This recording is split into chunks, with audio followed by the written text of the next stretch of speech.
Hey y'all, it's your Nikki, mom of all things. So I'm trying to push out this content. I'm in my new place here and I just wanted to showcase how I clean my couch out. I do it pretty much once a week, just to make sure the kids ain't got nothing too crazy going on in there. Socks, chicken bones, all types of foolishness. I did not feel like going to the storage just on the back porch balcony to get the little ring light thing, so I just propped it up on a little bar stool that's sitting on the counter for now. Yeah, so they did have a few things in the couch, some dust, some look like dry cereal, because sometimes they just sit there and eat cereal without the milk. I don't know.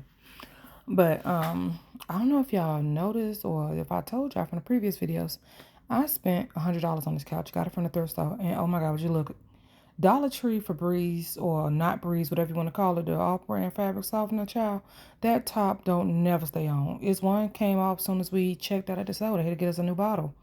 And I'm just spraying just now and it fell all in the couch, but that ain't my business. I just put a cushion over the top and it's just gonna be Febreze on out because I'm not doing that. I don't have time.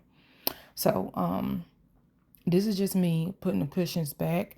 I did go ahead and do a deep somebody had a Q-tip. I did go ahead and do a deep cleanse shampoo of it with my Bissell wet vac when I first got it, and it surprisingly wasn't as dirty as I thought it was. But it's a good sturdy. I had two men deliver it from the thrift store I got it from. And the thrift store actually gives a proceed of the money to orphans and other stuff like that. So I, like shopping there and also donate things when I moved out of my other place and downsize some of the things I didn't take that was still in good condition. I donated. But yeah, this is just how my couch looks. It actually takes up a pretty decent space in the house. But yeah.